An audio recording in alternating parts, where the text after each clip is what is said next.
Welcome in to Shot and Vip, a podcast brought to you by Inside Carolina this football season by Johnny T-Shirt. Co-hosting this, I'm Taylor Vippolis, and as always, I'm joined by my fellow Carolina football letterman and teammate, Jeff Schoettmer. Shot the victory bell. Extend its lease in Chapel Hill for a fifth straight year. North Carolina wins a thriller in the Duke UNC matchup, winning 47-45 in double OT. A lot to process in this game, a lot of emotions. It was a roller coaster. What were your biggest takeaways watching this? I guess I've kind of changed my tone as the season's gone on. I was very high early, and then maybe the last 2 or 3 weeks, I've been a little bit more negative. But I'm gonna switch back to that positive side, and don't take a win for granted. Don't take a fifth straight win over Duke for granted. Don't take watching Drake May and Keenan for the last time for granted. Don't take a packed Keenan night game when your team is ranked in the top 25 on a beautiful fall night for granted. And then the last thing is don't underestimate 21-year-old athletes teaching us lessons on perseverance like Noah Burnett did. He was the biggest takeaway of the night for me with all these other, huge stories. Noah Burnett gets benched. He misses a huge kick last year, a 30-something yarder versus NC State, gets benched, comes back and drills a clutch kick to essentially kind of save our season. If we lose that game, then all hell breaks loose, and especially after being up, 12 points in the fourth quarter. So Noah Burnett, good for you, dude. 18-19 on the year, and he's been clutch when we needed him. So I guess that's kind of my opening statement. Never take a win for granted. It's always great to beat Duke. That victory bell should stay in Chapel Hill for a long time. And, Duke's a good football team. That's a good win. I know they were on their third string quarterback, but, that defense is still the same defense that played really well versus Notre Dame and versus a bunch of other teams. Elko's he's a really, really, really, really good coach. So good win. Yeah, that defensive front from Duke is really serious, and it was the top defense in the ACC going into that matchup, and the Carolina offense scores 47 points. You have the playmakers. I think eventually the playmakers for North Carolina were just too much for this Duke team, with guys like Drake May and Omar and Hampton, who every passing game they look more and more like first team all ACC people. And if those two aren't first team all ACC, I think a lot of people in Chapel Hill have reasons to go riot at the ACC offices, or whoever's voting on those two things, because it's one of those situations where, where would this team be without Drake May and Omar and Hampton on a week in, week out basis? Noah Burnett, he's pretty much been like an afterthought this season, and I think a lot of fans, it's easy to take for granted somebody like Noah Burnett, where you send out your field goal operation and you almost just expect your kicker to make it. But these are 18 to 21-year-olds. You have that range of emotions where he gets benched, he gets recruited over when Carolina brings in a kicker like Ryan Coe from Cincinnati. Ryan Coe gets injured, and then all of a sudden his opportunity is back there, and he's making the absolute. Not only is he making the most of his opportunity, but he's become such a weapon for this North Carolina team when they have stalled out in the red zone. Having that safety blanket, knowing that Noah Burnett's been rock solid as a kicker this year, has been something that this North Carolina team can lean heavily on. That kick, I think you hit it best. That kick could have swung the entire mood of the season, and we would probably have a much drastic tone if that kick doesn't go through. I couldn't tell from the press box. It looked like that kick didn't have everything on it, um, like maybe somebody got a hand on it or something. But the second you see the ref put his hands up and you're going to OT, it's kind of like, okay, brand new ball game. But yeah, I think this game for North Carolina has had a lot of the same staples of games that we've seen the past 2 years since Drake May has been the starting quarterback, where The defense has their moments where they look good. They have their moments where they look really, really bad. And then the game kind of comes down to, can Drake May go, Greg Barnes described it as like magician mode, and save a North Carolina season. And he did. And Drake May is kind of the person that we think he is. Offensively for this North Carolina team, I mentioned that their playmakers were just too much. You have Drake May, Omarion Hampton, Tez Walker, Bryson Nesbitt as that kind of big four for this Carolina offense. What did you see from them, and how do you think they kind of propelled this North Carolina team to victory? I mean, legit difference makers.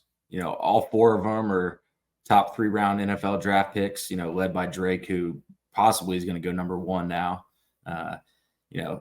They all are just extremely competitive, extremely tough, extremely talented football players. Drake, first start with him, you can never find enough words to talk about Drake and his excellence, but just his playmaking ability. Like, it was all over the field on Saturday night.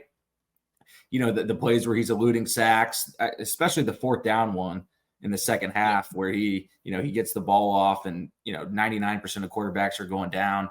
The play where he's running with the ball and pitches it to Hampton, you could count on 2 hands the amount of crazy plays that Drake makes, and he just does it week after week. Next to Hampton, I mean, he's turned into at least a 2nd-round running back next year.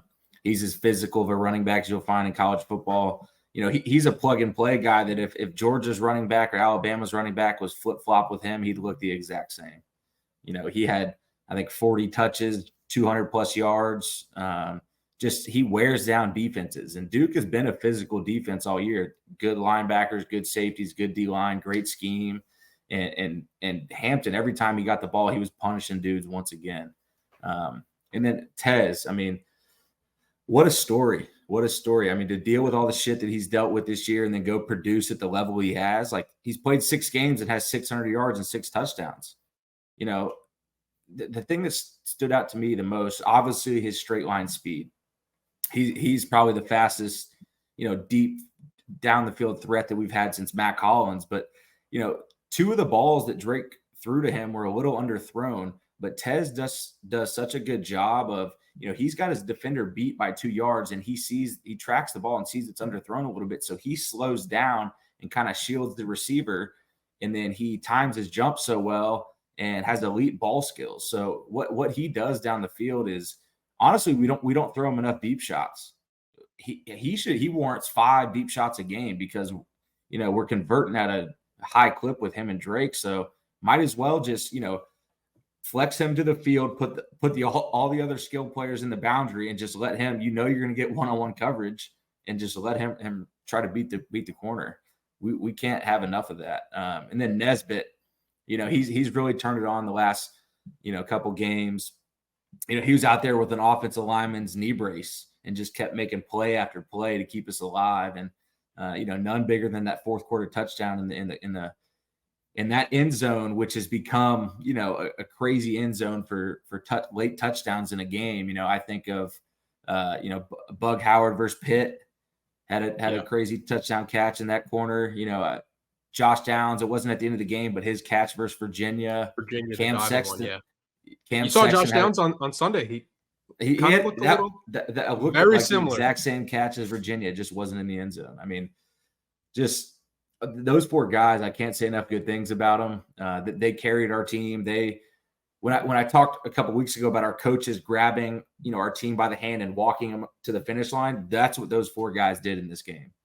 They grabbed the team, they grabbed their collar and were like, "We're going to take you to victory. Just hop on our backs and we'll take the lead, we'll make the plays, and you guys follow suit." So, those 4 guys are special, and I bet 3 of the 4 are gone after this year. I hope we can keep Nesbitt, but there's a chance he leaves. But they're a talented bunch. Yeah, each week that kind of passes, you're seeing their stock go up. Where you're looking around at the wide receiver, the draft eligible receivers, and Tez Walker is flying up that board. I think you're right. Where if anything one-on-one, I'm taking that chance with Tez Walker and letting him go make a play. It's something where it feels like late, like when North Carolina did have to make that drive, there was a lot of attention over the top with safety help to where North Carolina couldn't get those deep shots. And Drake was like, okay, I'll just keep taking these checkdowns to the Bryson Nesbitts and Omar and Hampton and keep getting that 10 or 15 yards of play and getting into field goal range. But I think as against Clemson and against NC State, those teams are going to have to put more people on Tez Walker because he is such a weapon. And if you do put somebody on him, that's just going to open up the field for everybody else. And I think I described it the exact way you did in my post game video, where I was like, these playmakers for North Carolina drag this team to the finish line. They drag the team, they drag the coaches, because at times it didn't feel like North Carolina deserved to win that game when you need one stop from the defense at the end of the game, and they go down in 9 plays, 75 yards in a minute 15 seconds. Before that drive, when North Carolina scored, I think it was the Bryson Nesbitt touchdown. Mm-hmm. I turned to somebody and I was like, I think Carolina scored too fast. And I was like, I was only like 50% joking. Yeah. And then you see what Duke does, and they go down the field so easily. And for North Carolina to respond, it's you can't take somebody like Drake May for granted. And watching him play football at the university the past 2 years has been so tremendous to watch. And he's somebody where the more I watch him, the more I have a hard time seeing how he doesn't go number one overall, and an NFL team kind of falling in love with him as the franchise option. But I talked about the coaches, and I think one of the things that gets talked a lot about today from that Duke game is North Carolina inside the red zone. They have 9 red zone trips to Duke's 4. And if North Carolina converts at a higher touchdown percentage rate in the red zone, this isn't really a game. We're not talking about going to overtime. We're not talking about the defense needing one stop for as bad as the defense was in the fourth quarter. If the North Carolina offense scores in the red zone, they put this Duke team away pretty easily. What did you see in the red zone? And then specifically, there was one instance where North Carolina, they kind of fell in love with the idea of the tush push. And I think that's kind of where Carolina has to know their personnel. Their offensive line isn't the Philadelphia Eagles. Drake May isn't Jalen Hurts. You have a bulldozing back in Omar and Hampton. What did you kind of think of North Carolina in the red zone on Saturday night? Yeah, I mean, you hit the nail on the head. That was the main glaring issue in the game to me. It was, our red zone offense and then our red zone defense. I think maybe all next week, maybe we just practice red zone offense because, our middle of the field offense and our coming out offense, it's perfectly fine. But, where we've had problems, even going back to Coach Longo, is when we get in the red zone and the field condenses and our offensive line gets exposed more. That's kind of when we struggle. There's a couple times where we're just throwing like quick now screens. Duke's in man coverage, and we're getting the ball out right away. And they're in man coverage, so as soon as if I'm in man coverage over the number 2 receiver and he turns the quarterback, gets the ball right now, well, shoot, I'm diving down and trying to go to make an easy tackle. There wasn't much creativity at times. There was 2 times when we scored in the red zone. There was tons of creativity, and I just feel like we don't have enough plays in our Rolodex that, of creative plays in the red zone that we have. I will say the most important drive that we had in the red zone was the one in double overtime, and we scored. We ran the ball 4 times, and the last one was a Drake designed run with a lead blocker in Hampton. So, that was great. And then there was another one where Drake scored in the first half off a zone read. But if you look at the sheer numbers, 4 out of 9, that is awful, especially given the playmakers we have. We have Bryson Nesbitt. He's a big body. He can go up and get it. We have Tez Walker can go up and get it. And then we have Hampton who can pound it. And Drake, who's obviously an athletic guy who can run it. So we have a plethora of options. Plethora. What am I saying? Plethora I knew of options. So we just got to get more creative. And look, I'm not in the offensive staff room with them, so I don't know exactly, what they're going through and what they're talking about, but we got to find a way to get the ball in the end zone. And then on defense, I obviously played for Coach Chiswick in 2015, and one of his staples and what he truly believes in is red zone defense. And we were really, really good that year because we had a whole practice. Essentially, Wednesday was our red zone defense day, and we got 30 to 40 reps of red zone defense, and that's why we were really good. And for Duke to have the ball 4 times in the red zone and score on all 4, that is not good football. It's not winning football, and hopefully, that won't come, bite us in the last couple games. But it wasn't like Duke was scheming up anything crazy either when they were on offense. I remember one of the touchdowns in the second half. It was just a simple inside zone handoff with a crack replace, and we have an unblocked cornerback, and he doesn't make the tackle. We still can't stop the quarterback run inside the red zone. Just the basic generic zone read play where the quarterback keeps the ball. We still haven't figured out how to stop that. So it's not like Duke is or other opponents are like doing these crazy schemes against us. It's just like we're having one guy make a mistake, and that costs us down in the red zone. So we got to get that straightened out because that was like you said, if our defense stops Duke twice and makes them kick field goals, and then our offense scores twice instead of kicking field goals, it's a 17, 20 point difference. Yeah. 14 to 17 point difference. So, that's the game right there. This game specifically came down to the red zone, and that's 100% the fact. Yeah, even with Duke starting a third string quarterback, when North Carolina was kicking field goals early in the game when they would get into the red zone, you had that feeling like this is going to be something that could come back to bite Carolina, and it almost did, to a point where they almost lose a game that they should win pretty easily. And I think when you're looking at, I don't want to minimize how difficult it is to call plays and how to game plan against another really good staff. But for this North Carolina team, it does seem like there's a correlation where if you give the ball to Omar and Hampton in the red zone, good things are going to happen. He just has a tendency to fall forwards. He's pretty reliable in picking up the tough yards. He has like 13 touchdowns. His numbers rushing this year are at an unbelievable rate. And for this North Carolina team, you're looking at their numbers. They're a top 10 scoring offense. They're a top 10 total offense.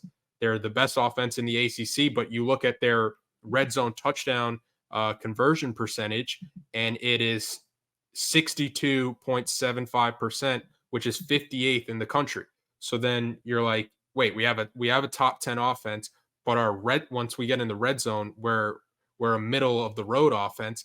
And you have Drake May, and you have Bryson Nesbitt, Tez Walker, and Omar and Hampton, and there does feel like there's something off there where those numbers don't really match up. And if this North Carolina team has a top 10 red zone offense, you win the Virginia game because you give the ball to Omar and Hampton. If I don't remember exactly how they did in the Georgia Tech game, but when you're a top 10 total offense, a top 10 scoring offense, and a top 10 red zone offense scoring touchdowns, there's not too many things your defense can do to lose you games, because you're going to be scoring at such a ridiculous percentage. And North Carolina's defense, you mentioned how they've struggled in the red zone this season.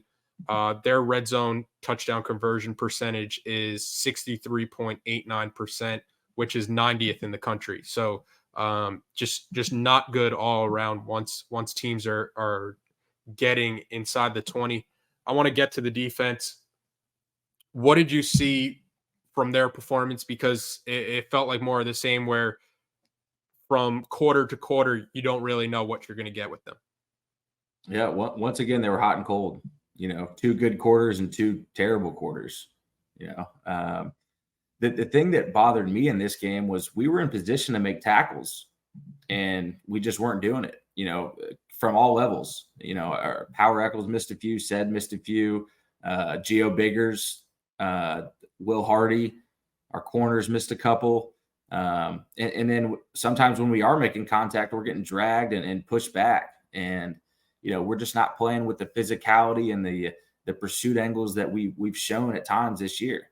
And I have been a little critical of our defensive coaches, but there were a bunch of times in this game, the coach's job, the defensive coach's job on a run play, if you have an unblocked player, when we say an unblocked hat to the ball, that's on the player.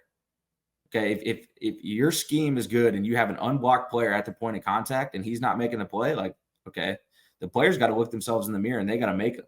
And I know on the 2 touchdown runs in the second half, we had 2 unblocked players both times with outside leverage, and both of them got beat to their leverage and didn't even put a hand on the running back. So it wasn't scheme.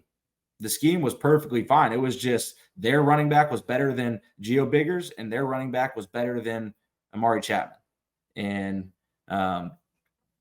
so just, I'll get to the end of the game drive in a little bit, but just, the first quarter was great. We come out and get a 3 and out, and the next drive Duke has, we make them punt, and then, we go play cold football again. We're just so hot and cold, and we can't stay consistent. It's 1 or 2 guys here and there. We'll show flashes of really good ball, and then, we resort back to, just average ball. And, we come out in the third quarter and it's the same thing. We don't let up any points. And then the fourth quarter comes and we let up 22. It's just, I don't know how to put a finger on it other than, we're in position to make plays. We're just not making tackles. So it's a mix of things. Yeah. How do you balance that? Players are in the right position to make plays, but they're not making plays. And at some point, you said it's on the players when they're, unblocked, not making the plays. But when it happens, over and over, and this has become a trend, how do you kind of balance that between the players and the coaching staff? Got to recruit better. I think where we've lacked in our defense is the safeties. I don't think we've had a true playmaking safety in a long time. Think of like a Said Gray type player at safety. We haven't had that.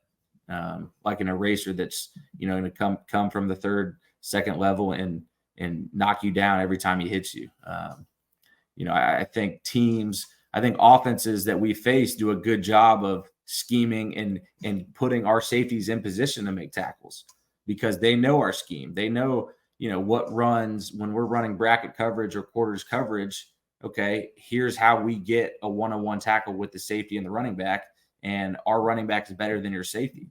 So credit the scheme of the other teams, but I guess the easy way is just to recruit better at the safety position. That's simple as that.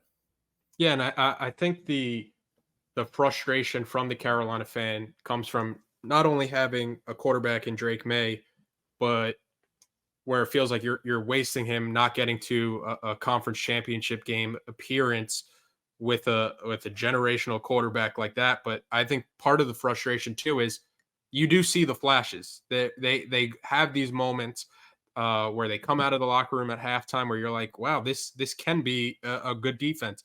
In the overtime when they start making plays and they're being an attacking defense and forcing Duke backwards, and then they'll have these plays where you mentioned it, the outside leverage plays where Duke had both their rushing touchdowns. You're like, oh, that guy's right there to make a play, and then the running back just bounces to the outside and walks his way into the end zone, and it has gotten to a frustration level. And you look at the third quarter for Duke. Duke got shut out in the third quarter. 16 total yards, averaged 1.6 yards per play in the third quarter. The fourth quarter, disaster, 22 points for Duke, 209 yards, 7.7 yards per play. And I have a stat for you. if you take the fourth quarter from the last 4 ACC games that Carolina has played and you put it all together in one game, 65 points, 790 yards. How do you even begin to process those numbers for what this defense has looked like in fourth quarters? I got no words. It's like our defensive players have ADD, and they're locked in for periods of time, and then you know they're just like all over the place at other times. It's just like if we get them to lock in and play consistent ball, they're a pretty good bunch. Like they've shown flashes of really good ball. I kind of want to talk about the final drive if that's cool with you. I kind of want to Yeah. recap the whole thing and kind of talk about that, because I think that was the most important drive of the game. So let's set the stage, right? Bryson just had that unbelievable touchdown. We're up 33-29, 155 to play. Duke has 3 timeouts. So 2 minutes to go with 3 timeouts. Time really isn't a factor. And with the way offenses can move the ball now, Duke has to score a touchdown. So, I kind of want to talk a little bit about the coverages we've run in that drive and the mix of, pressures versus drop 8, et cetera. So first play, drive starter for Duke. They're just trying to, advance the ball 5-7 yards. They throw an incomplete pass. We were just in a 4-man rush playing quarters defense. Second play, okay, we have a 6-man pressure, incomplete pass. Great. Third play, same 6-man pressure, incomplete pass. Oh, no, they got a first down there. Okay, the fourth play, we go to a rush 3, and we drop 8 guys in coverage. Okay, and this is where fans can critique: is it coaches or is it player?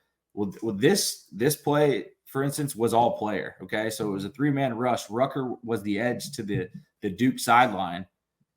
After the snap of the ball, he's rushing and gets kind of bumped around. He ends up behind Des Evans, who is the field defensive end, and we only have 3 guys rushing. So obviously the quarterback of Duke sees the void and starts scrambling.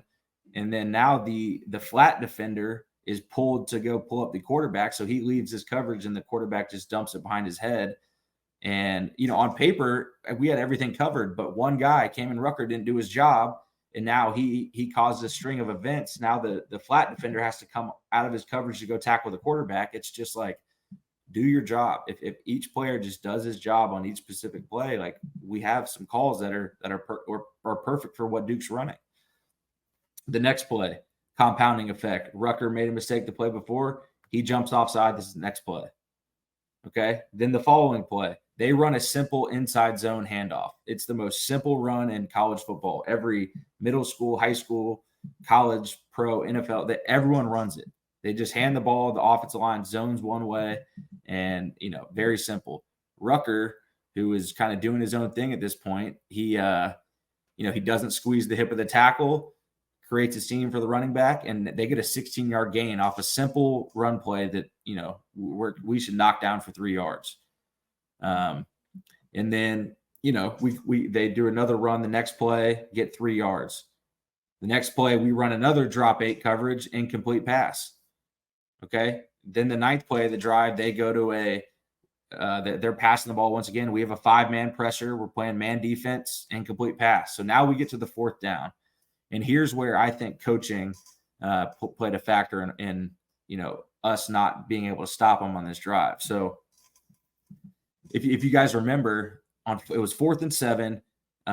Duke comes out of the huddle and they have a 2-by-2 alignment. And Coach Brown, I guess, sees something that he doesn't like from our defensive alignment.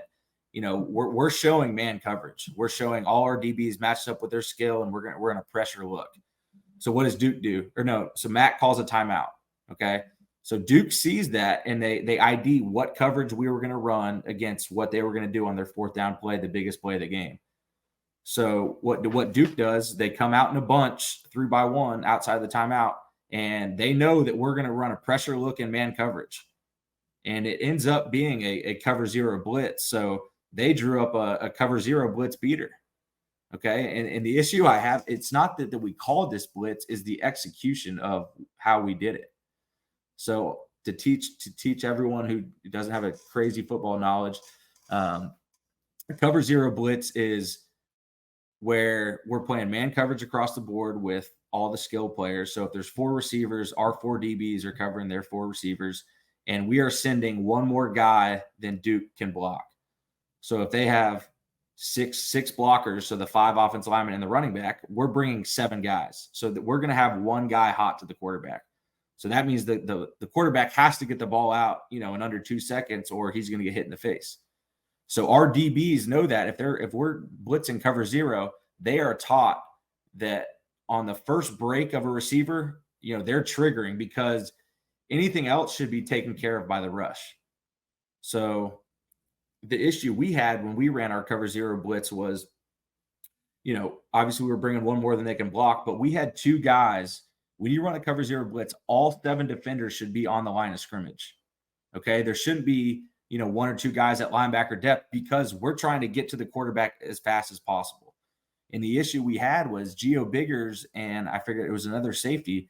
They were 3 or 4 yards off the line of scrimmage. So on the snap of the ball, they still have 3 or 4 yards to get to the line of scrimmage, and then 4 or 5 to get to the quarterback. So, in a cover zero blitz, that's an extra half second to, 3/4 of a second where they could get to the quarterback, and they could hit the quarterback before he can release the ball. So I didn't have an issue with our call. I had an issue with how we executed it, how we taught it, because obviously the players had no idea, because they weren't taught that. They were blitzing from depth on a cover zero blitz. That's unheard of. And it's not Marcus Allen's fault at all, because like I said earlier, he's taught. They ran a sluggo, which is a slant and go. So Marcus Allen, he's going to nail down on the slant, because he knows if they stick and knot him, then it should be a sack. And if you look at the replay, the quarterback even kind of hitched before he threw the ball. Like, he caught it, took 2 steps, and kind of like pumped and then threw it. Like, he should have been hit in the face with a 7-man pressure. They didn't have a blocker for one of our free runners. So I do actually like the call. I like pressuring, but we just got to execute it way better. So, I mean, that was a long-winded talk about, the last drive, but it was a mix of, we changed up the look a lot. We ran man pressure, 5-man pressure, 6-man pressure. We did a cover zero blitz. We did a drop 8. We did a 4-man rush. So we ran a couple different coverages and mixed it up on them. So, don't just look at that last play and be like, oh, Gene's running a cover zero blitz. Like, I don't mind the call in that scenario. We just got to execute it. And I don't know if it was, communicated it well to the defense, because it was awful communication in terms of our pressure. I'm not talking about the coverage. I'm talking about, we should have hit the quarterback before he got a chance to get the ball out. Yeah, a lot of the times in football, the execution can make the call look like it was a bad one. But if a team goes out and does what they're supposed to, we're not sitting here talking about, what was the play call. We're sitting here talking about a sack that ends the game. But yeah, I thought it was interesting, because a lot of North Carolina fans have been asking for this North Carolina team to be more aggressive and not do this bend but don't break approach. And then North Carolina does send pressure, and Duke is able to exploit it. And if that was something that during the timeout Elko noticed, I think you just have to give him a hat tip, knowing that he was going to be able to take advantage of that. And then you tip your hat right back to Drake May for having the answer to go back and kick the field goal. But we're going to take a quick break so I could tell everybody about Johnny T-Shirt. I was back in Chapel Hill this weekend, visited our friends at Johnny T-Shirt. Great people. You can visit them on Franklin Street. If you're not going to be in Chapel Hill, you could visit them online at johnnytshirt.com. You get your football gear. The basketball season's underway. You can get your basketball gear. They've got the jerseys. They've got the T-shirts, the hats. It's getting colder. You can get the cold gear. Great people, great customer service. Visit them online at johnnytshirt.com or on Franklin Street. And don't forget, Inside Carolina premium subscribers save 10% off their orders. Shot, last thing we're going to talk about before the Clemson, previewing the Clemson game, the special teams for Carolina, outside of the field goal operation, has been a catastrophe this year. I have a list of everything that's happened to them, and then you could I don't get know if your we have 2 enough cents. time for that. 3 block punts, 2 onside kicks allowed. They gave up a fake punt for a first down. They've given up a kickoff return for a touchdown. They're dead last in the conference in punting, and they dropped a fair catch on a kickoff at the 1. The first part of that question I want to ask you is why do you think there's such an emphasis on North Carolina to put these playmakers back there on KOR, but they're just going back there to just fair catch every time. It doesn't even seem like there's an option to let them return. And why are you putting somebody like Doc Chapman, who's great speed, electric in space? Why are you putting them back there just to fair catch the ball every time? And then with everything you've seen on special teams, is it a borderline miracle that this team is 8-2? So the first thing, so I haven't seen North Carolina practice in 2 years, but watching them on Saturdays, it is obvious to me that we do not spend enough time at practice on special teams. Larry Fedora, his era was, generally really good at special teams. And if you went to our practice, we had a 20-25 minute special teams meeting, in the before practice, we had a special teams walkthrough, and in the meat of practice, we had a 20-minute live special teams period. You get what you emphasize in college football. And to me, when I watch this team, I bet I could go to their practice and they don't emphasize special teams in practice because it doesn't show up on game day. And, we're having a lot of issues, and they're costing us a lot of, they're costing us field position and they're costing us points. And in the end, they haven't, I guess, in a way, indirectly cost us 2 games. I think when we put our playmakers back there, I think that we're trying to mask, put tape on, our special teams unit and just think that we have an elite athlete at returner. We can cover up all the lack of execution and the lack of preparation on our special teams unit. That's what to me it looks like. It's like, hey, we're going to put Doc Chapman back there who can really go. We don't spend that much time on special teams during the week, but this guy will cover us up and make us look good because he can, he'll break one occasionally. But obviously we don't spend enough time on the fair catch rules. That was a huge momentum swing in the game. We start with the ball on the 1 yard line. Drake throws an interception the next play, and I think it was the worst throw of his career. But if we start the ball on the 25, we're obviously in a different play call, and the game is totally different. So it's crazy how one little special teams error can completely affect the offense and the defense. And then the fake punt didn't end up hurting us, I guess, because we got a stop. After they got a first down. But I mean, still just the concept of them being able to execute a fake punt on us. The surprise onside kick was mind blowing to me. Like when you're doing a surprise onside kick as a team, like those are all the things that the exact time frame of the game. You're down in the game. It's the fourth quarter. It's not like 4 minutes to go. It's not like you're lining up and doing an onside kick. There's 9 minutes to go, so maybe there's a possibility you could kick it deep, but if you look at the configuration of our kickoff return unit on that play, there's 20 yards. First of all, we have 3 guys on the front line. There's 20 yards between the center blocker and the guy on the wing. Like that's a ton of space for Duke to. Larry Fedora would have had a field day against them. Larry Fedora and Nick Weiler would have had 10 onside kicks a year if they were playing. Special team guru Luke Pascal. Would have schemed them up for days. Yeah, I mean, it just starting from the coaching of warning the guys on the kickoff return unit, hey, be alert for an onside kick, and then the actual scheme itself was awful. Duke had like 3 guys within an area, and we had 2 guys within 25 yards. So it's just that was all coaching. That I put that 100% on the coaching. That the players are, especially on special teams, like you have to overly coach special teams because, a lot of those guys aren't getting reps on offense or defense. Those are the only couple of plays they play in a game, and special teams is essentially there's more, space out there. So it's the guys aren't really used to it. So that was an awful. I put that as probably the worst coaching mistake we've made on special teams all year. Yeah, the special teams has been, again, outside of a punt returned by Elijah Huzzy and outside of the field goal kicking, special teams has been a disaster this year. But Carolina 8-2. What are the vibes going into next Saturday at Death Valley at Clemson? It feels like North Carolina's catching Clemson at the worst time. Clemson's kind of been revitalized. Tyler from Spartanburg, that call might have saved Clemson's season. Yeah. What are the vibes? I think you insert that Drake Stoops speech the other day. There's still tons to play for. Obviously 10-win season, possibility of a big bowl game. We haven't beaten Clemson since 2010.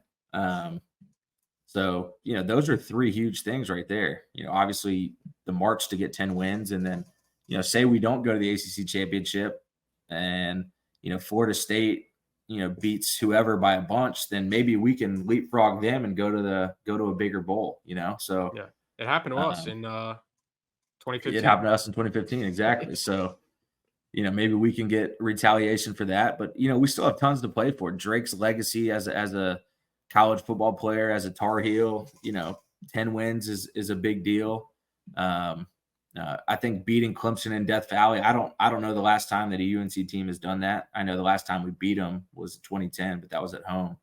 And look, Clemson's been playing well the last 2 weeks. They aren't the team that got whooped by Duke earlier in the year or lost to Florida State, but this is a big one. I think the vibes are great. Like I opened the podcast with, we're 8-2 and ranked in the top 25 and watching a generational quarterback. So let's try to win as many as we can and not end up like USC. Yeah. That'll take us to our pick of the weekend presented by our friends at Congruity. Congruity is a North Carolina-based national coverage, local presence, personal support type of company straight from the Tar Heel state. They are empowering small and mid-sized business owners with HR and payroll outsourcing, enabling you to grow your business while they take care of your greatest assets, your people, and they are doing it with top-of-the-line technology and services for every stage of your business's growth, with a state-of-the-art online platform. And Congruity is obsessed with customer service. They become part of your team. They do the heavy lifting, providing essential admin support with a single point of contact and support available on demand with services that are tailor-made for your company, transforming organizations. Congruity has helped hundreds of businesses improve and enhance their day-to-day lives, level up your HR capabilities, save money, unlock game-changing growth. Visit congruityhr.com/Tar Heels to learn more about Congruity. Fill out a quick form to be connected to their consultants, and they'll give Inside Carolina listeners and viewers a payroll and HR assessment for free. That's congruityhr.com/Tar Heels. Shot. The boys got hot last weekend, and don't let the boys get hot. You had NC State -2.5 versus Wake Forest. NC State wins easily. NC State, one of the hottest teams in college football the past couple of weeks with their defense. And then I had Missouri +1.5 at home against Tennessee. A easy win. I was texting you by about the second quarter. Hey, we got the job done for the listeners who are listening to our picks. Who are you going with this week? You're 3-3. I'm 4-2. I feel this is the week you get over 500. I could feel it. Absolutely. I got 2. I'm getting greedy this week. I feel good coming off that NC State pick. So Washington is -1 and they at Oregon State. I've seen Washington play a few times. That quarterback is legit. There's, they got firepower all across the offense. So I'm taking them -1 at Oregon State. That is my lock of the year right there. And then I'm also going to throw in one for all of the Heels fans. I'm going UNC +7. I saw it at +7.5. I think at worst it's a 7-point game. I think it's going to be a field goal game one way or the other.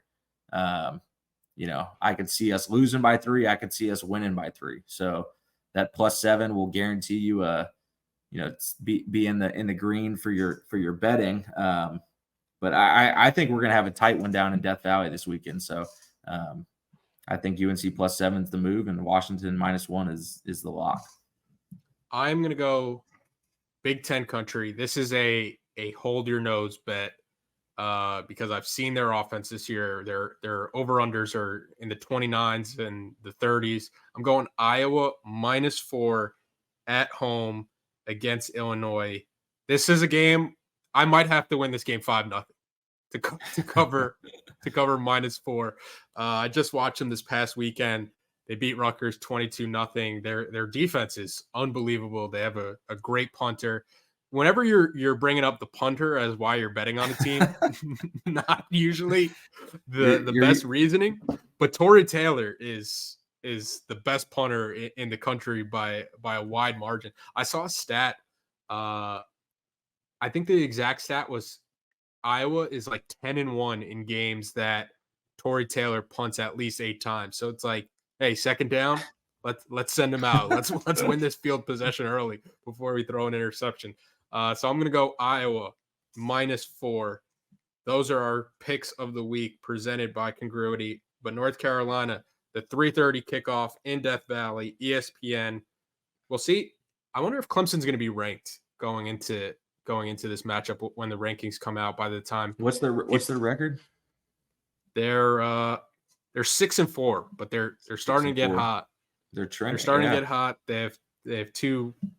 They beat Georgia Tech pretty handily, and the other win was against a top 15 Notre Dame team. And I feel like Clemson is just one of those teams where they're kind of like USC. If they're even floating somewhat above 500, people want to rank them. Benefit of the doubt for sure. Yeah, people want to rank them and see that a number next to their name. But North Carolina, we'll see how it goes in Death Valley. Currently a 7.5 point underdog. Total is 58. Shot, man. Looking forward to breaking down the Clemson game. Appreciate everybody watching and listening. Appreciate it, guys. All right, Vipp.